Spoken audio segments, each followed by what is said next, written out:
All right, well, we got to move on to some other stuff let's talk Bryce Young because he beat the Giants last week. They beat the Saints. He's starting to kind of put it together.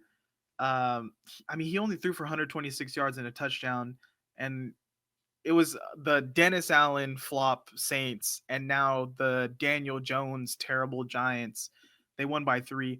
You seem to be higher on the new Bryce Young since getting benched than I am. I think it's still not there, but you think he's kind of turned it around.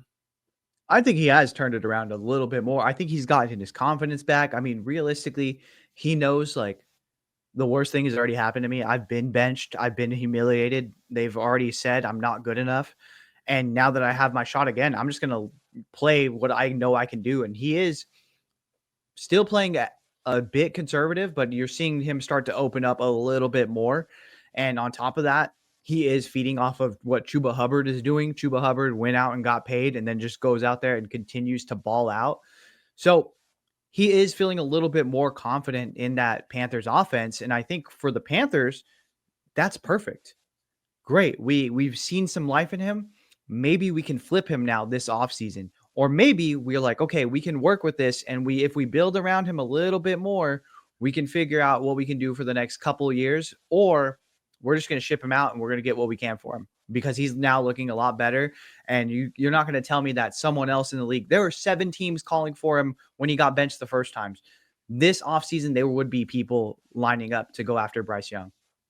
I agree. I think there is going to be suitors, and I think you got to dump him. Like I don't I seen he's made some impressive throws over these past 2 weeks, and I think he has gotten some confidence back. But I think he's just limited physically. I don't think he has a great arm. I don't think he's fast. I don't think he sees the field amazing. Like I don't see enough positives to be like, yes, this guy's worth the draft status. This guy is going to do wonders for the Carolina Panthers. I I would rather them do bring if I was running the Panthers, bring in a veteran quarterback who you know will be solid, who could perform, and rely on a run game and your defense. Run game defense, get a game manager because they're not going to get a guy who's going to game change enough for to overcome the talent disparity on this roster.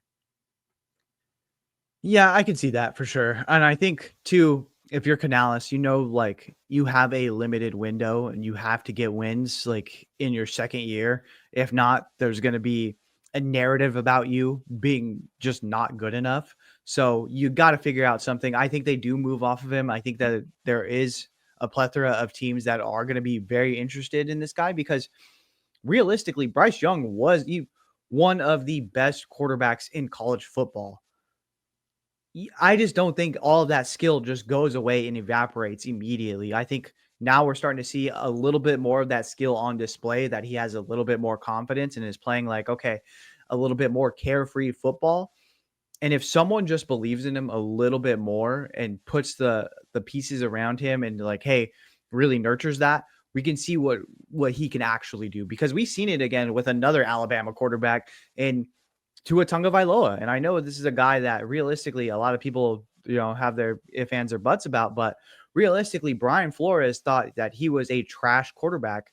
But you look at what Mike McDaniel is able to do with Tua Tagovailoa, and it's just night and day, the two. So I think that shipping him to a spot where he is fully believed in would be the best thing for Bryce Young.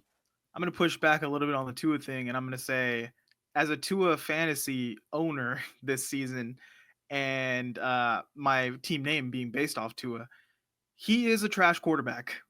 He is not good, and he keeps putting himself in the concussion danger zone. Uh, he looked awful since he's came back. He's looked awful. Yeah, I mean, well, he's never mind. I'm not gonna Ooh.